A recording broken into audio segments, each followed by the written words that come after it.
They slammed a black woman onto the rain-soaked pavement over a wallet she was trying to return, because apparently honesty looks suspicious when your skin makes lazy cops uncomfortable. They ignored the witness, tightened the cuffs, searched her car, and started inventing charges faster than they could explain the first one. Then her security alert reached the Pentagon. 5 minutes later, phones inside the department began ringing. Commanders started panicking, and one arrogant officer realized he had not arrested a powerless stranger. He had handcuffed the wife of a 4-star general, but her identity was only the beginning. Comment where you're watching from, and stay until the end. This reckoning will not disappoint you. The rain had stopped only minutes earlier, leaving the asphalt of Greenway Fuel shining beneath the red and white glow of the station signs. At 7:20 p.m., traffic rushed along the highway outside suburban Virginia, while customers moved between pumps, vending machines, and the convenience store. Dr. Nia Caldwell pulled her black SUV beside Pump 6, gathered a folder of documents from the Veterans Support Center, where she worked, and stepped into the cool evening air. Her red coat stood out against the gray pavement. She was on her way to the hospital to visit her foster father, and had planned to stay only long enough to buy water and fill the tank.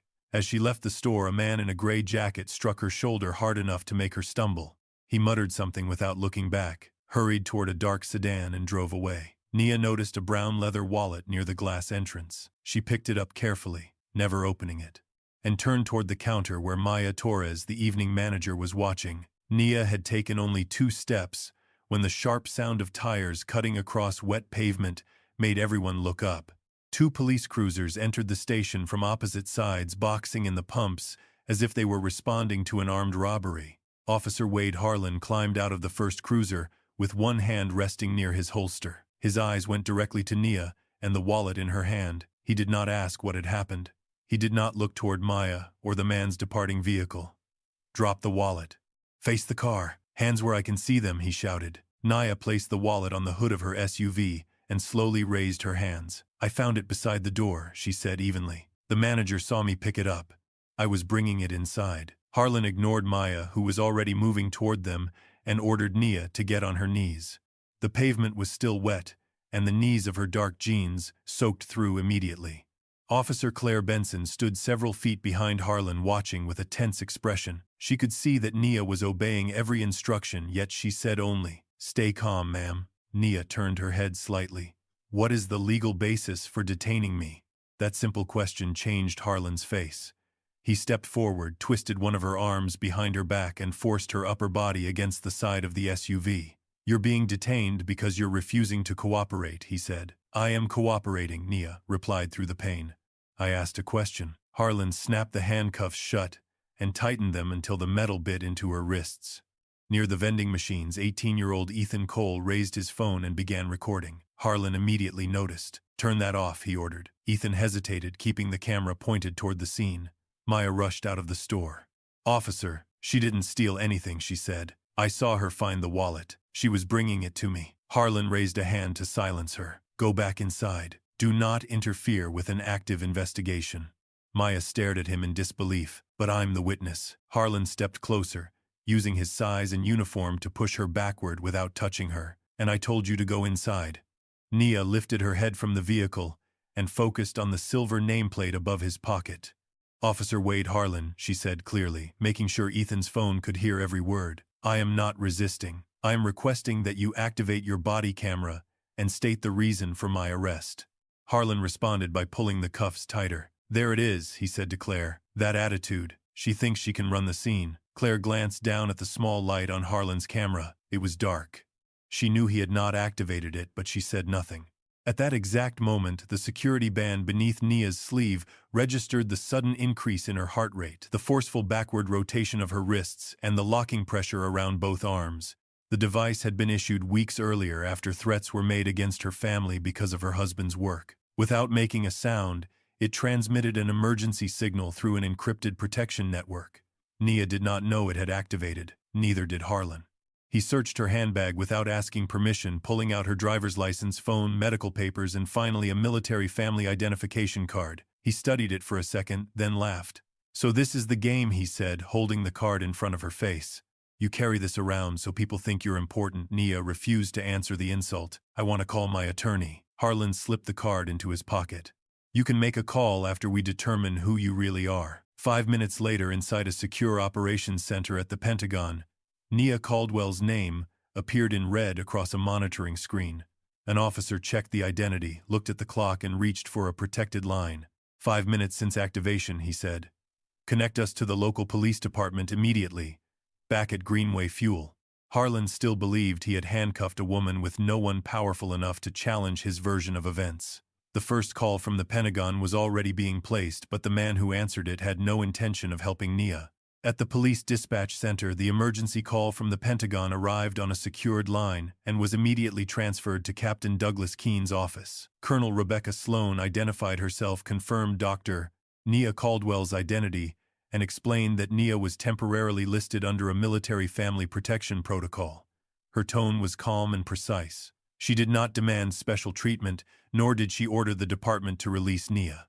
She asked only that officers verify the legal basis for the detention, preserve all body camera and security footage, allow Nia access to counsel, and avoid searching her vehicle without lawful cause.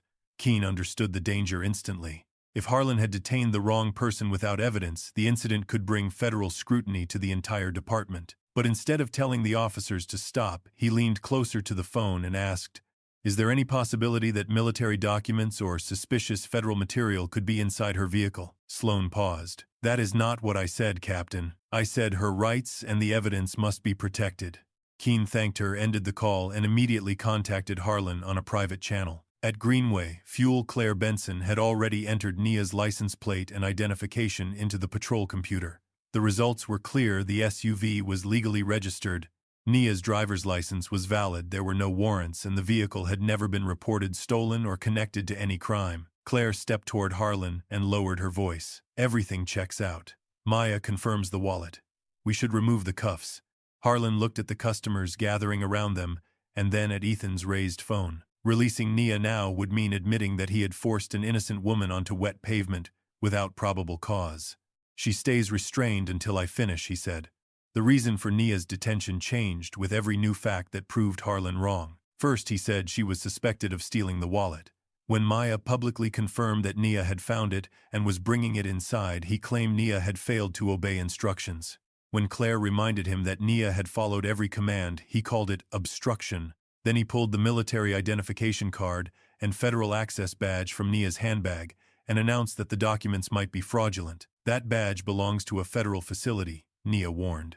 "Damaging it, concealing it, or using it outside proper procedure could create a separate violation." Harlan turned toward Claire as if Nia had just threatened him. "You heard that. She's trying to intimidate an officer with federal connections." Maya pointed toward the cameras above the store entrance. "You don't need to guess. Watch the footage. It shows everything." Harlan refused. "We can review your cameras later. The suspect has to be controlled first." Maya stared at him. "Controlled for what? Returning someone's property," several customers murmured in agreement. The original accusation had collapsed in front of everyone, yet Nia remained handcuffed.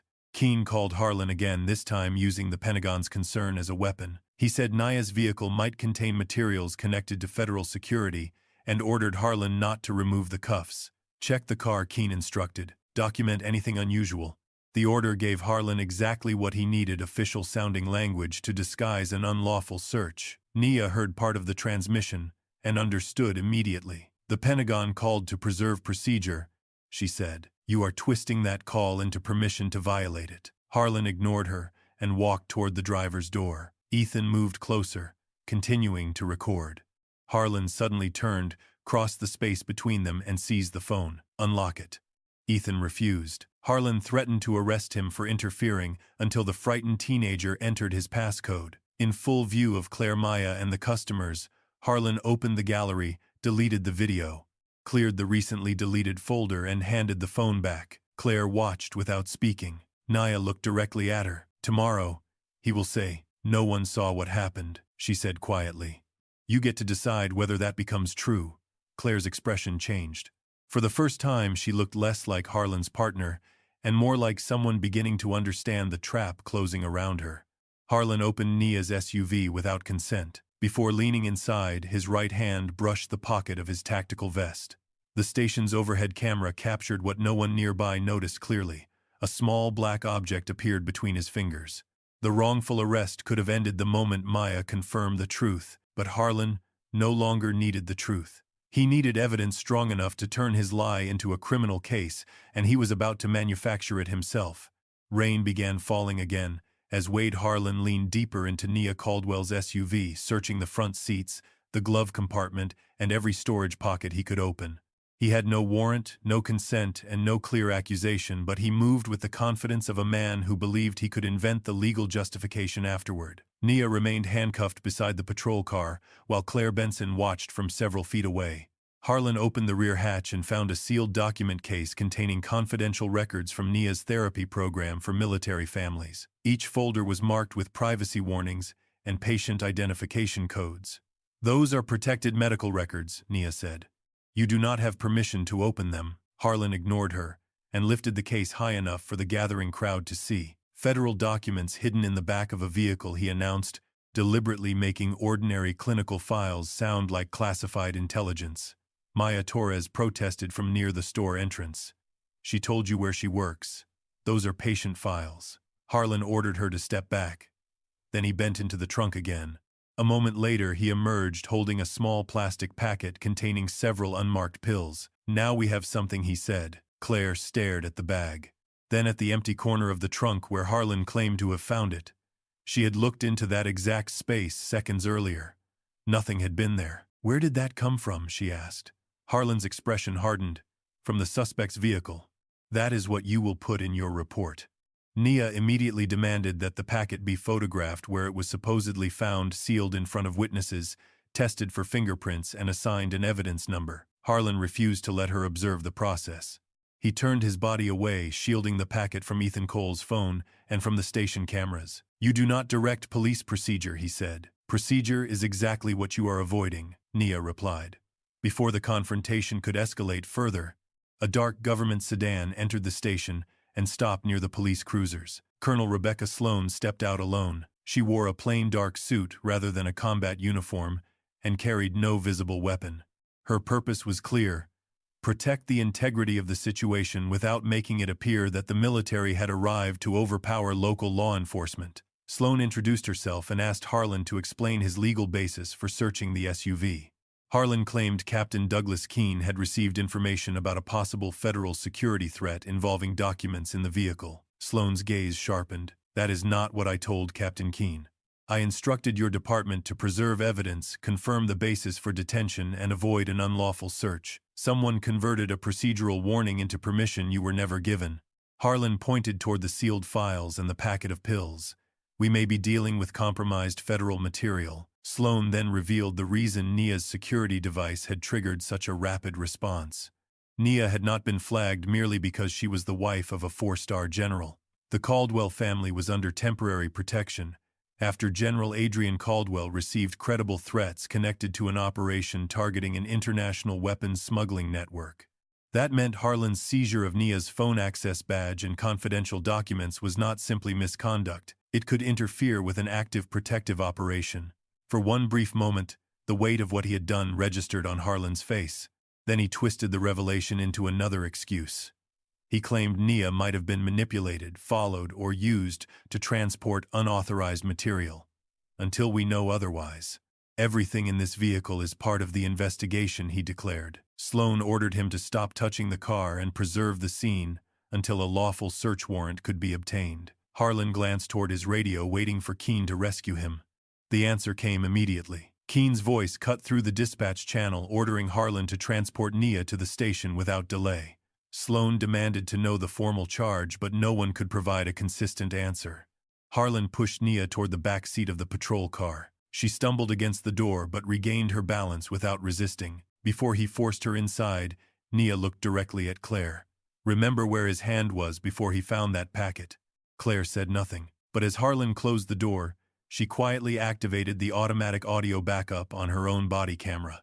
The patrol car pulled away, carrying Nia toward the station with fabricated evidence already being turned into an official story.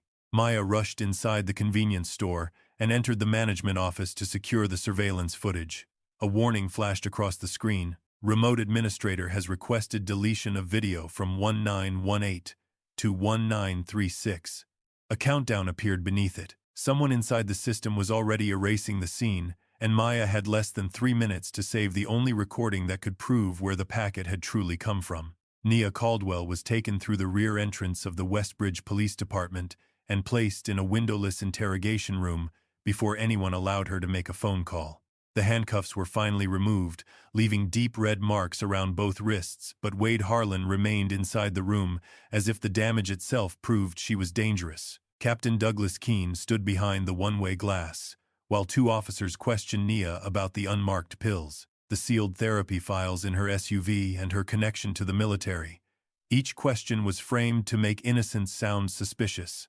Why was she carrying federal identification? Why were military family records inside her car? Why had the Pentagon contacted the department so quickly? Nia answered only once. I requested an attorney at the gas station. I will not answer further questions without one.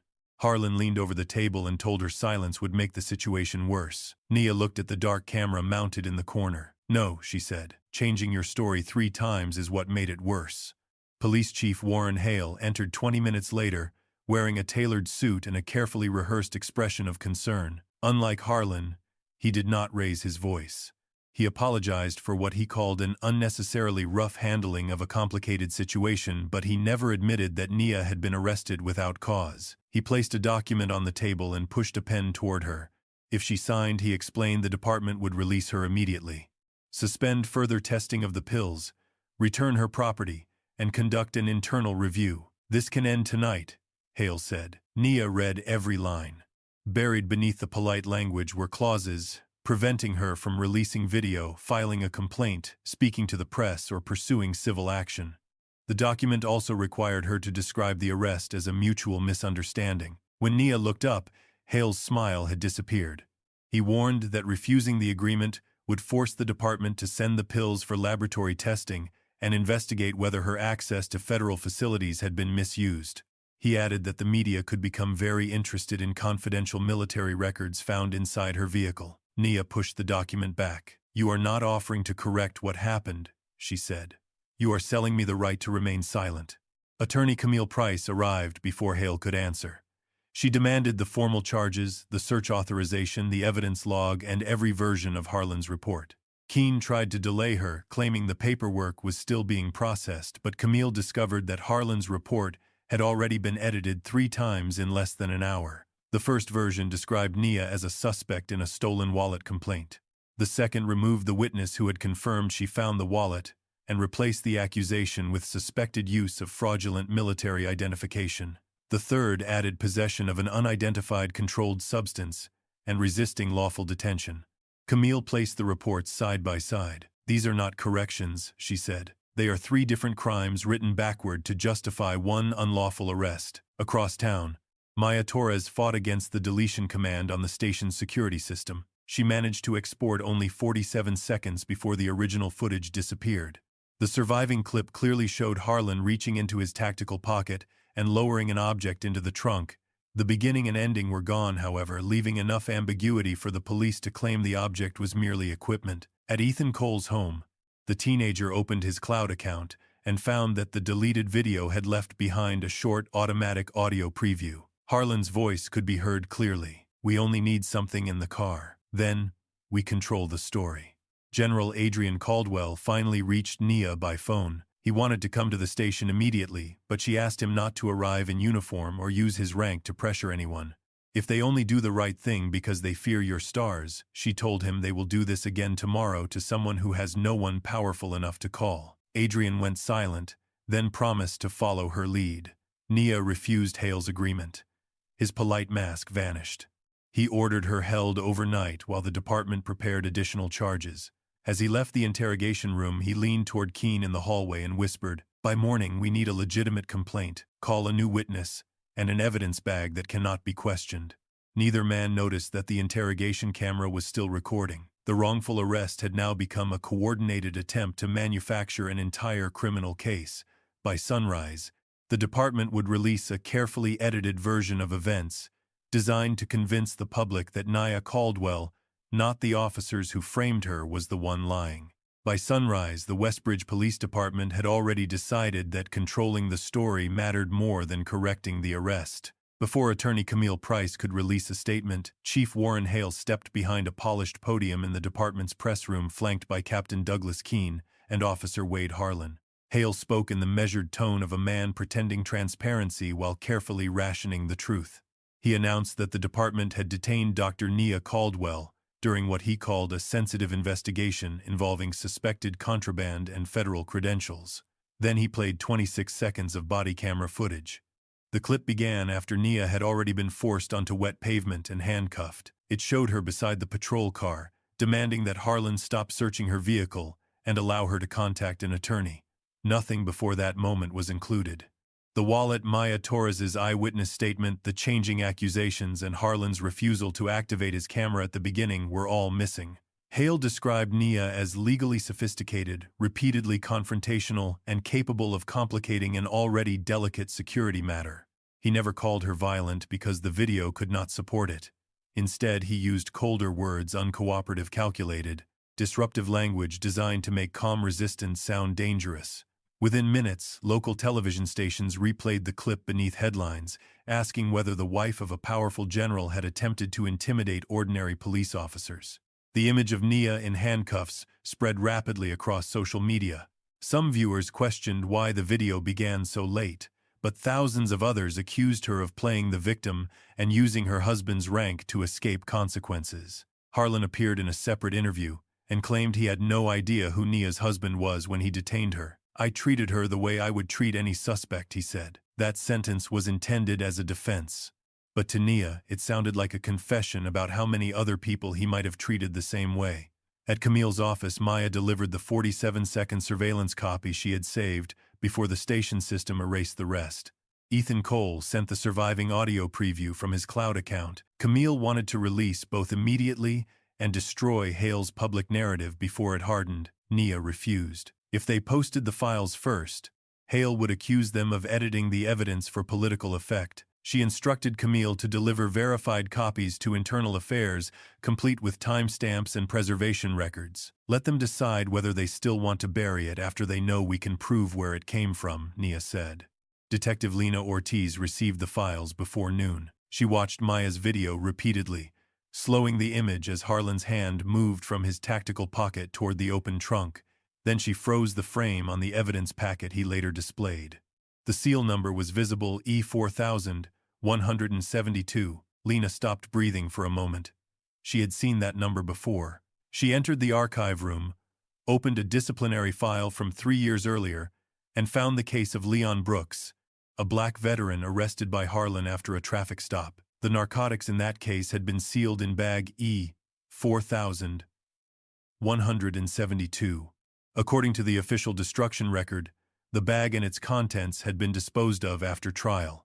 Lena searched again.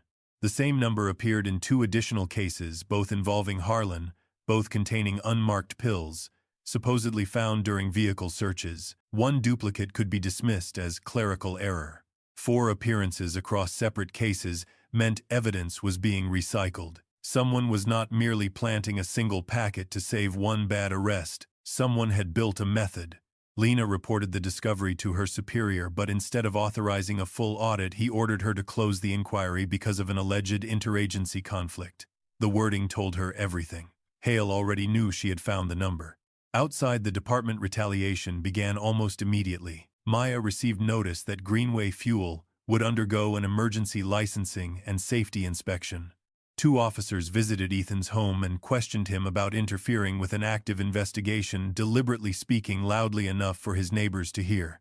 The message was simple. Witnesses could either become silent or become suspects. Late that afternoon, Nia was released without bail, though the department refused to dismiss the charges. Reporters surrounded her at the entrance. One shouted, "Were you released because your husband is a 4-star general?" Nia stopped, faced the cameras, and answered, "I was released because they know their evidence cannot survive the light. The question is, how many people never had enough light to expose what was done to them?" That evening, Lena contacted her through a secure number. "I found 3 other cases," she said, "but I believe there are many more, and every one of them leads back to the same room inside that department." Nia had believed she was fighting one officer who abused his badge. Now she understood that she was facing a machine that had operated for years and the machine had begun hunting anyone brave enough to testify against it. Detective Lena Ortiz entered the Westbridge Police Department's evidence warehouse after midnight, using an old audit authorization Hale's office had forgotten to revoke. The building smelled of dust, cardboard, and industrial disinfectant. Rows of sealed boxes stretched beneath flickering fluorescent lights, each one supposedly representing an unbroken chain of custody. Lena began with evidence bag E4172. But what she found quickly expanded beyond one suspicious number. Several sealed bags carried duplicate identification codes. Digital intake times had been changed after the fact, handwritten signatures did not match electronic records, and the warehouse cameras repeatedly lost signal on nights when Wade Harlan was on duty. Sergeant Paul Vickers, the officer responsible for the evidence room, appeared before she could finish copying the logs. He blamed the inconsistencies on outdated software and years of poor record-keeping. Lena said nothing until she found his electronic signature attached to multiple evidence withdrawals that had no court order, supervisor approval, or recorded destination. "Old software does not sign your name," she said.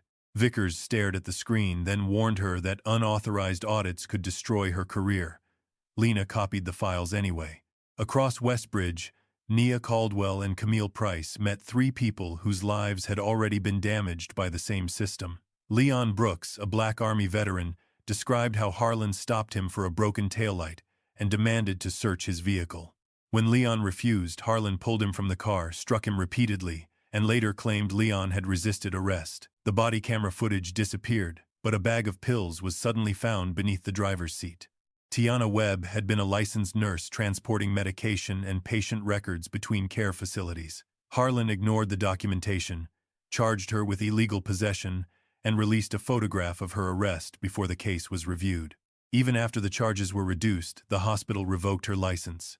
Marcus Lee, the owner of a small repair shop, said officers offered to make a fabricated violation disappear if he paid them. When he refused, illegal parts were discovered inside his business during an inspection. All three had filed complaints. All three had hired attorneys they could barely afford. All three had spoken publicly, only to be described as criminals trying to escape responsibility. They did not immediately trust Nia. Leon asked why her case should succeed when theirs had been ignored for years. Nia did not defend the attention she had received. "Someone responded to me in 5 minutes," she said.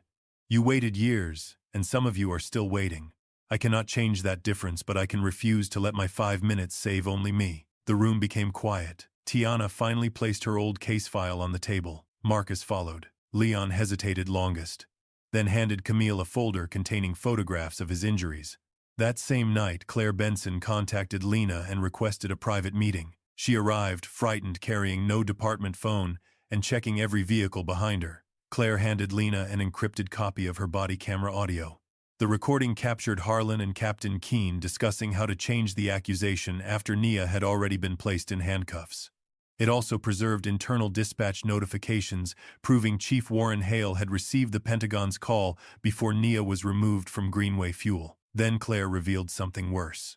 She had reviewed the original report of the suspicious black woman at the gas station. The call had not come from a customer. The prepaid number had appeared before in Harlan's unofficial contact records. Either the incident had been planned in advance, or Harlan had used someone he knew to create a false complaint whenever he needed legal cover to stop a target. Claire left before Lena could arrange protection. She had barely reached the front steps of her house when two unmarked vehicles stopped at the curb. Officers arrested her for stealing confidential data and interfering with an active investigation. Neighbors watched as she was handcuffed in the same uniform she had worn for 3 years. Within an hour, Hale held a press conference and described Claire as a disgruntled officer who had conspired with the Caldwell family to damage the department. Nia watched the broadcast and understood the warning. Hale was willing to arrest one of his own officers to protect the system. As Claire was pushed into the back of the vehicle, she managed to send Lena one final file. Its title appeared on Lena's screen moments later: Hale Directive Do Not Release. The document did more than prove Hale knew Nia's arrest was unlawful. It showed that the police chief had issued a secret order governing dozens of earlier cases, and that Nia was only the latest person trapped by it. Claire Benson spent the night in a holding cell inside the same department she had served for 3 years. Her badge, weapon, and phone had been taken, and Chief Warren Hale's office refused to let her speak privately with an attorney. While Claire sat beneath a fluorescent light, Detective Lena Ortiz opened the file she had sent before her arrest. The document was an internal directive approved by Hale and distributed only to selected supervisors. Its language was carefully bureaucratic, but its purpose was unmistakable whenever an arrest risked attracting media scrutiny. The detainee was not to be released until officers had established an additional sustainable basis for unforgettable. In plain terms, if the original arrest was wrong, officers were expected to find or manufacture another reason to keep the person in custody. Attached to the directive was a list of more than 20 cases. Most involved black residents, poor families, immigrants, or people without the money to challenge the department. Several names matched the victims Nia Caldwell and Camille Price had already interviewed. Leon Brooks had been held until pills appeared beneath his seat. Tiana Webb had been detained until her medical supplies were reclassified as illegal possession. Marcus Lee had been threatened with additional charges after refusing to pay officers. The document did not describe isolated mistakes. It described policy. Camille immediately filed an emergency motion in federal court, seeking witness protection for Claire, preservation of police records, and an independent review of the department's evidence warehouse. Hale responded before the court could rule. At a morning press conference, he called the directive a crude fabrication created by a disgruntled employee and promoted by a family with military influence. He accused Nia and General Adrian Caldwell of using federal power to punish local officers for doing their jobs. The strategy was deliberate. If Hale could turn a civil rights case into a conflict between the Pentagon and a small police department, he could present himself as a defender of local authority rather than the architect of a cover-up. Television panels repeated his language. Commentators asked whether Nia was hiding behind her husband's stars, while edited photographs showed Adrian in uniform beside images of Hale's officers. Adrian finally agreed to speak publicly, but he appeared in a dark civilian suit with no medals, insignia, or military staff beside him. "I am not asking for a special outcome for my family," he said. "I am asking for the same lawful process every family should have received." His statement was calm, but Hale's supporters immediately claimed it was an indirect threat. Nia recognized that her husband's presence, however restrained, would continue to be used against the victims. Against Adrian's instincts, she removed him from the legal team's public strategy and filed the lawsuit in her own name. She wanted the record to show that the case belonged to a citizen, not to a general demanding obedience. Meanwhile, Colonel Rebecca Sloan supplied Camille with the Pentagon's certified call log. The timeline was devastating. Hale's department had received Nia's verified identity protective status and the instruction to preserve evidence 5 minutes after her security device activated. Despite that warning, Hale allowed Harlan to keep her restrained, search her SUV, seize her federal identification, and remove her from the scene. The record also showed that Captain Keene had received Sloan's warning before he authorized the search. Lena uncovered another connection. The original caller, who described a suspicious black woman at Greenway Fuel, had used a prepaid phone purchased with cash. Its first activation occurred near Sergeant Paul Vickers' home less than 1 hour before Harlan arrived at the station. The discovery suggested that the false complaint had not been a misunderstanding. It may have been the opening step of a prepared operation. Camille petitioned for a public federal hearing and requested subpoenas for Hale, Harlan, Keene, Vickers, the evidence logs, the dispatch records, and every version of Nia's arrest report. Hours later, Hale's attorney approached Nia with a private settlement worth more money than most victims would see in a lifetime. The department would dismiss the charges, compensate her, and issue a carefully worded apology. In return, she had to remove the older victims from the lawsuit, surrender the internal directive, and agree never to discuss the evidence publicly. Nia closed the folder without reading the final figure. "You still think this is the price of one night in handcuffs," she said. "It is not. This is the price of the years you stole from everyone else." She rejected the offer. On the night before the hearing, Lena received an anonymous audio file from an untraceable account. Hale's voice was unmistakable. "If Caldwell is released without a charge," he said, "tell Vickers to find something in the vehicle." The next day's hearing would no longer decide whether one officer had made a bad arrest. It would decide whether an entire police department had been operating as a system for creating evidence, rewriting mistakes, and manufacturing criminals. The federal hearing hall in Virginia was packed long before the judge entered. National reporters filled the rear rows, while military families, Westbridge residents, Justice Department observers, and former defendants sat shoulder to shoulder beneath the cold white lights.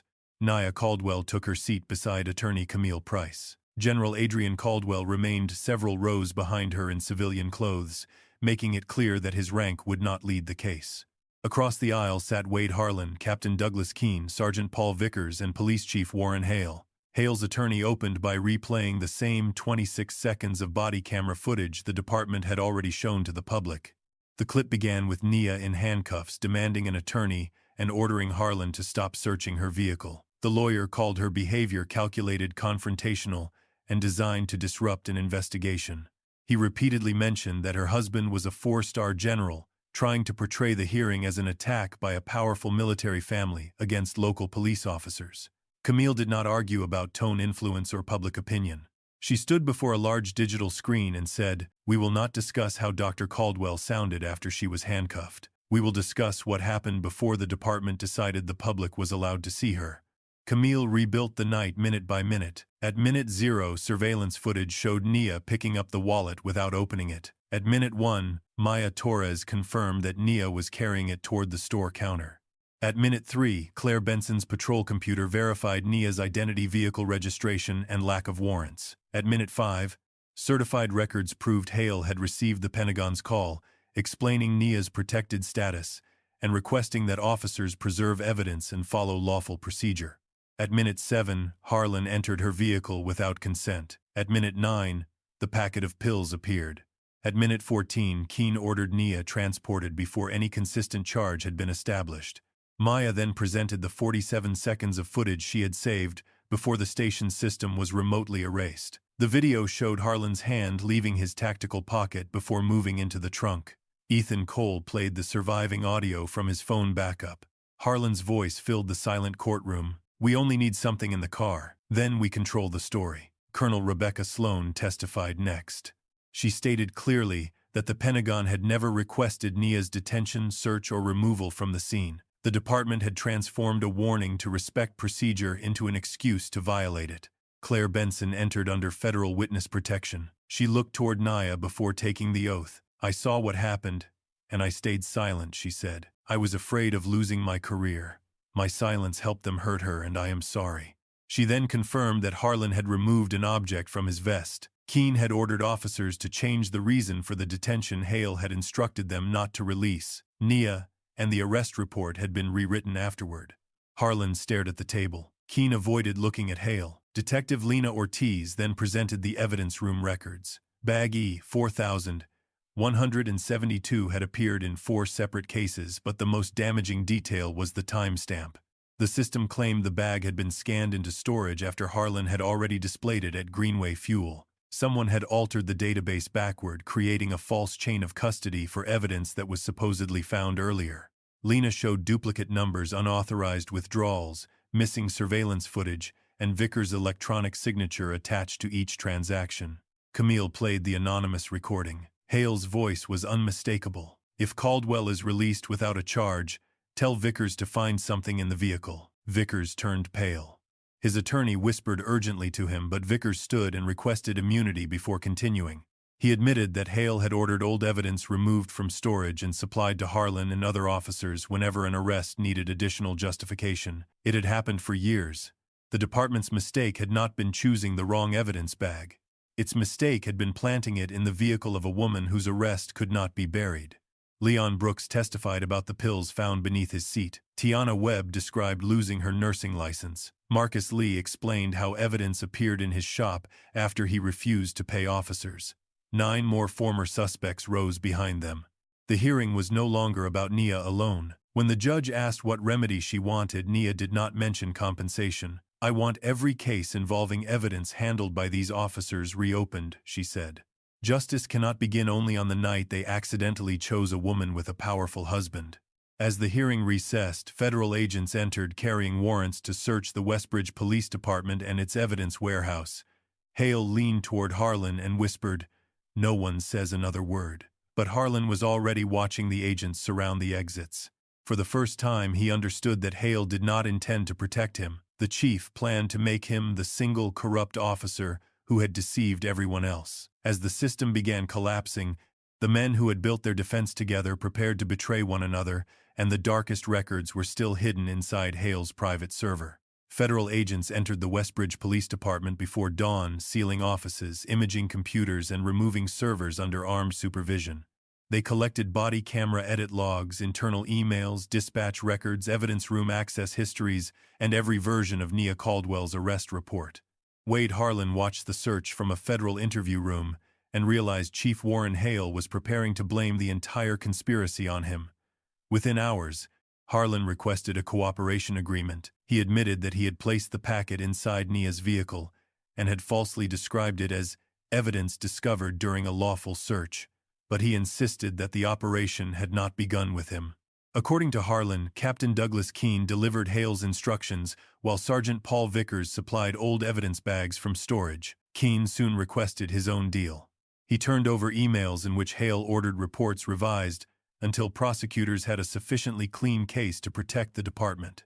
Keene also admitted that the Pentagon's call had been deliberately misrepresented so officers could portray Nia's vehicle as a federal security concern.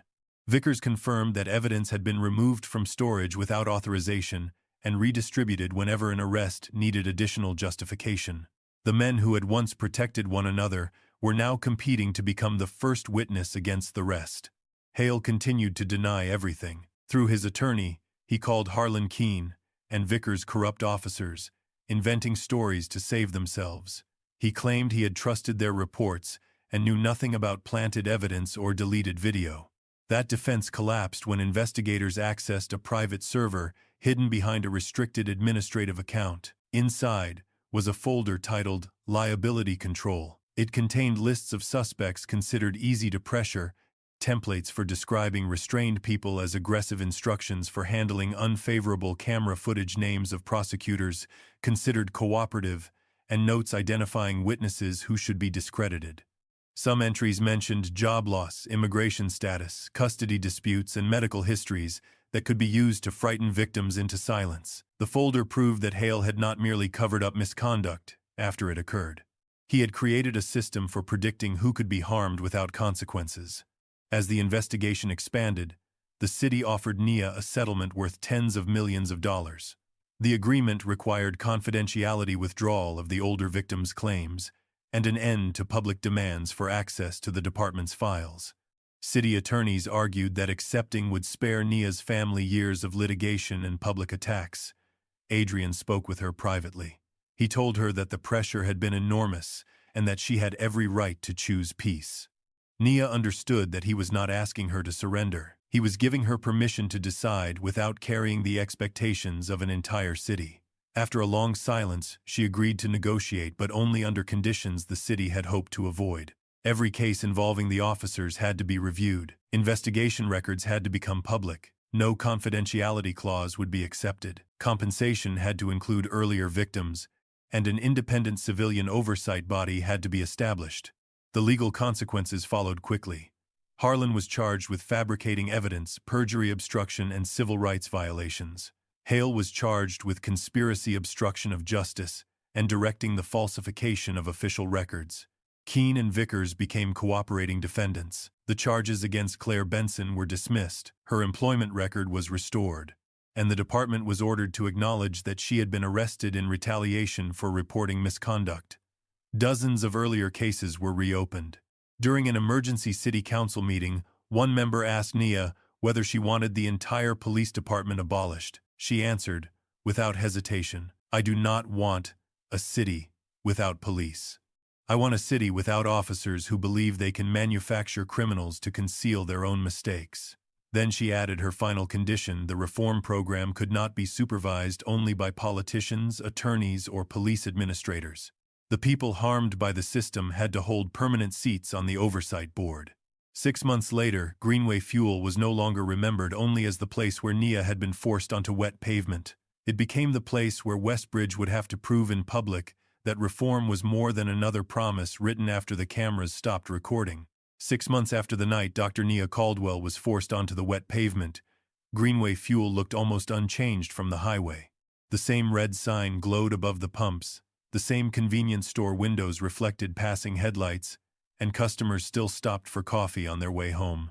But above the entrance, a new security camera watched through an encrypted system that local police could neither erase nor remotely alter. Similar safeguards had been installed in every Westbridge patrol car.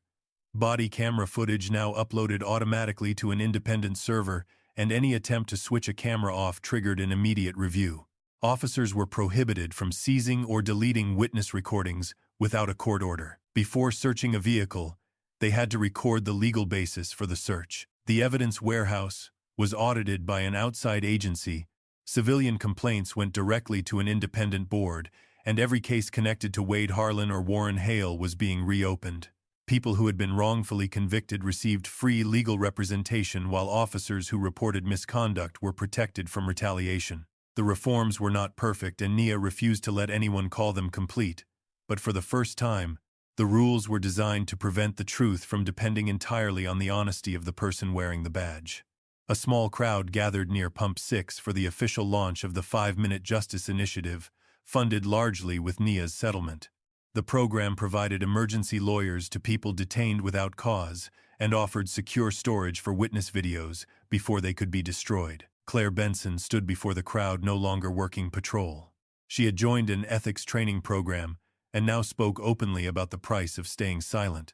"I told myself I was protecting my career," she said. "What I was really protecting was the person abusing his authority." Detective Lena Ortiz had been appointed to the new Civilian Oversight Unit.